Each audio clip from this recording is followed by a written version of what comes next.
عليكم ورحمة الله. نحمد الله تعالى ونصلي على رسوله الكريم. أما بعد، أعوذ بالله من الشيطان الرجيم.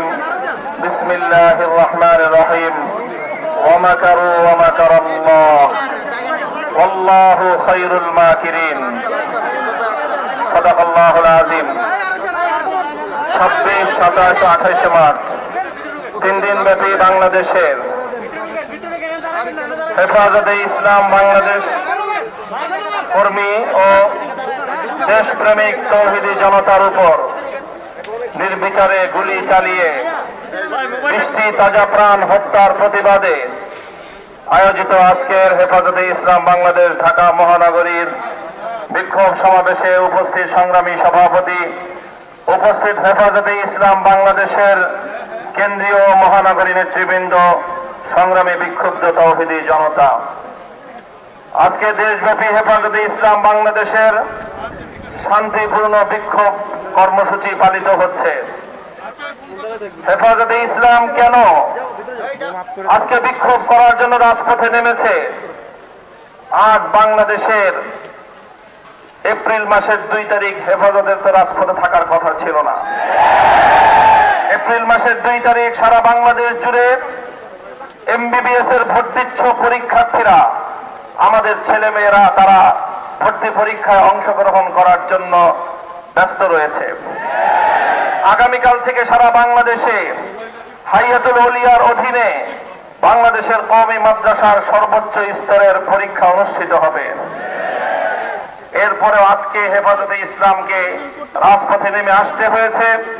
আমরা মিছিল করিনি, বিক্ষোভ মিছিল করা উচিত ছিল,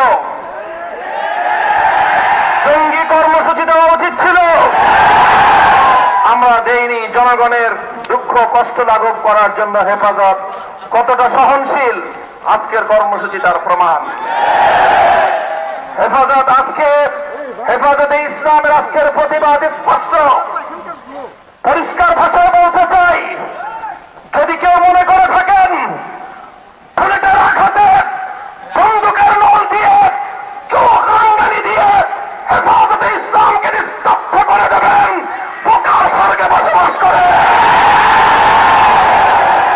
হেফাজতে ইসলাম মানে হলো বাংলাদেশ, টেকনাফ থেকে তেঁতুলিয়া মানে হলো বাংলাদেশ, বাংলাদেশ মানে হলো হেফাজতে ইসলাম।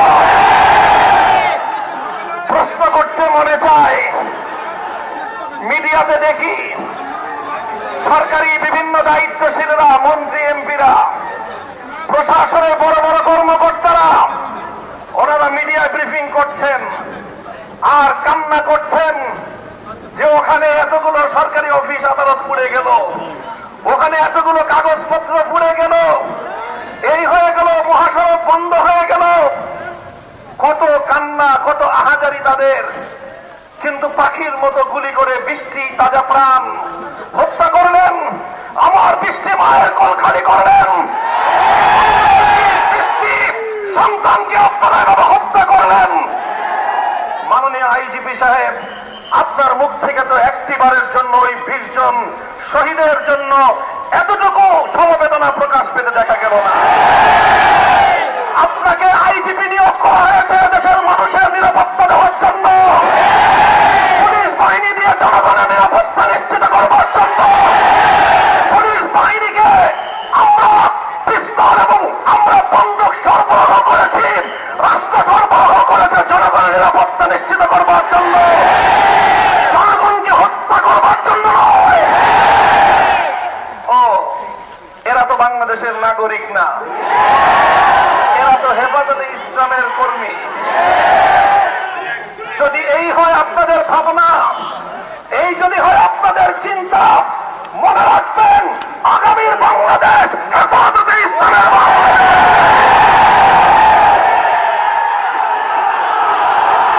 আজকে আমরা অত্যন্ত দুঃখ এবং পরিতাপের সাথে প্রশ্ন করতে চাই, তাণ্ডবের গল্প বলছেন, সারা দেশে হেফাজতে ইসলামের কর্মীদেরকে গ্রেফতার করে নিয়ে কারাগারের অন্ধকার প্রকোষ্ঠে বন্দী করেছেন।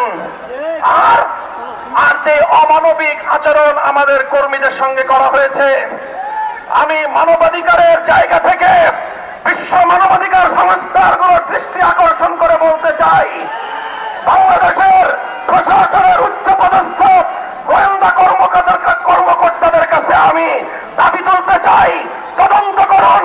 আমাদের কাছে স্পষ্ট তথ্য এবং প্রমাণ রয়েছে, পুলিশের হেফাজতে থানার কারণে ঢুকে আমার কর্মীর গায়ে আঘাত করেছে।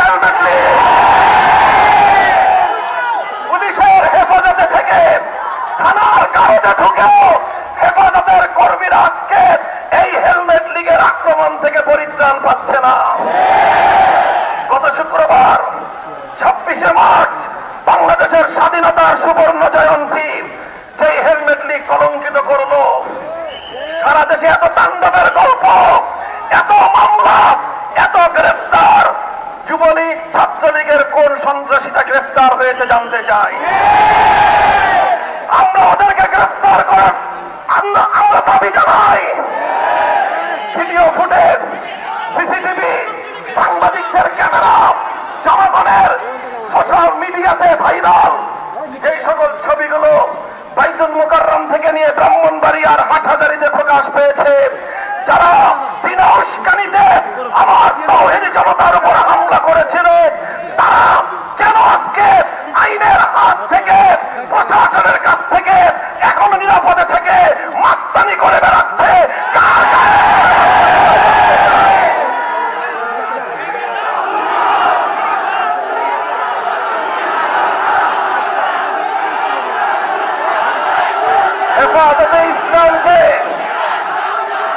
হেফাজতে ইসলামকে কলঙ্কিত করবার জন্য, হেফাজতে ইসলামকে জনগণের সামনে হেয় প্রতিপন্ন করবার জন্য নতুন নতুন নাটক সাজান। মাদ্রাসাগুলোতে সংরক্ষিত কোরবানির ছুরিগুলো কোন কাজে লাগে জানেন না? এগুলো দিয়ে কি করা হয় আপনারা টের পান না?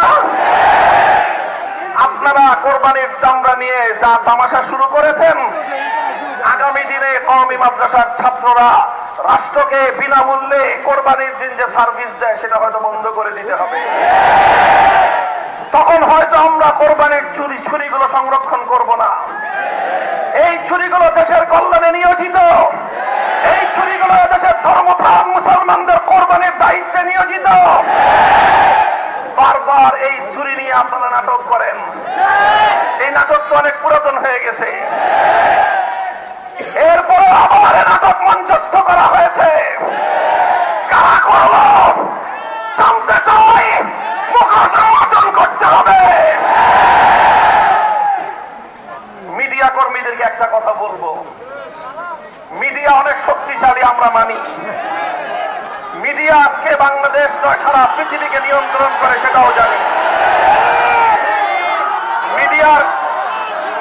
মিডিয়ার কর্মীদেরকে বলবো, মিডিয়াগুলোকে লক্ষ্য করে বলবো, আপনারা যতই প্রভাবশালী হন, যতই শক্তিমান হন, পরিবেশ পরিস্থিতিকে যতই নিয়ন্ত্রণ করেন, মনে রাখবেন আল্লাহর চেয়ে শক্তি আপনাদের বেশি নয়। ইসলামের বিপক্ষে আপনারা আপনাদের অবস্থান গ্রহণ করছেন। আপনারা ব্রাহ্মণবাড়িয়ায় সরকার দলীয় সন্ত্রাসী এমপির বিরুদ্ধে রিপোর্ট করতে পারেন না। শতবর্ষী বাংলাদেশের অহংকার জামিয়া ইউনুসিয়ায় যারা হামলা করলো ওদের ব্যাপারে রিপোর্ট করতে পারেন না। যারা আমার মায়ের বুক খালি করলো, আমার ভাইদেরকে হত্যা করলো, তাদের মুখোশ উন্মোচন করতে পারেন না। আপনারা পারেন হেফাজতে ইসলামের কল্পিত তাণ্ডবের কাহিনী রচনা করতে। আপনাদেরকে অনুরোধ করি 2013 সাল থেকে তো চেষ্টা করছেন হেফাজতে ইসলামকে মাইনাস করবার, হেফাজতে ইসলাম সম্পর্কে জাতির কাছে নেগেটিভ তথ্য উপস্থাপন করবার। কি হয়েছে? আপনারা যত চেষ্টা করছেন, ওয়ামাকারু ওয়ামাকার আল্লাহ, আপনাদের সকল অপচেষ্টার জবাব দিচ্ছেন আমার আল্লাহ। আপনাদের কাছে টেলিভিশনের পর্দা আছে, আমাদের কাছে 3.5 লক্ষ মসজিদের মিম্বার আছে। আপনাদের কাছে যদি জাতীয় পত্র পত্রিকা থেকে থাকে, আমাদের কাছে সামাজিক যোগাযোগ মাধ্যম রয়েছে। জনগণকে আগের দিনের মতো এত বোকা ভাববেন না। বলবো বস্তুনিষ্ঠ সংবাদ পরিবেশন করেন।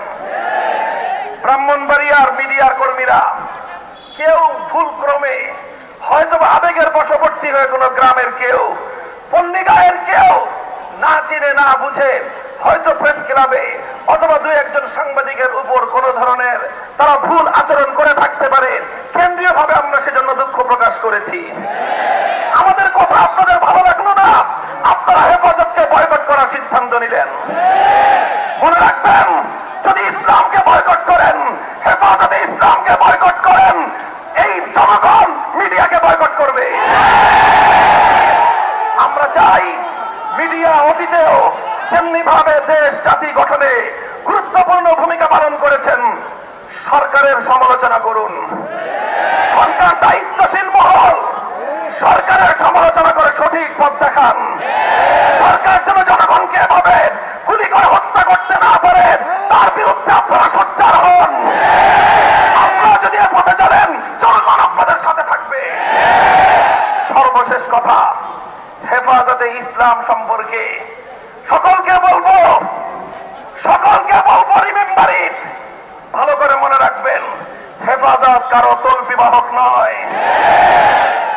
আপনার মন পুত হলো না, বলে দিলেন হেফাজত জামাতের সাথে বিএনপির সাথে আটাচ করেছে। আপনার ভাল লাগলো না, বলে দিলেন হেফাজত সরকারের দালালি করছে। হেফাজতে ইসলাম নিজস্ব সত্যের বলে আল্লাহর রহমতের উপর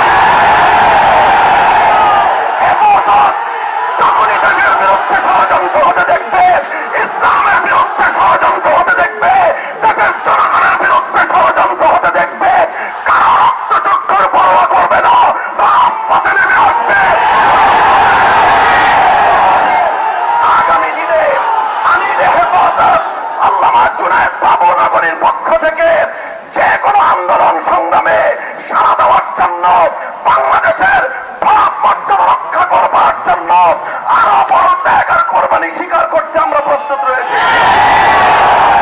বৃষ্টি জীবন দিয়েছি, প্রয়োজনে হাজার ভাইয়ের শাহাদাতের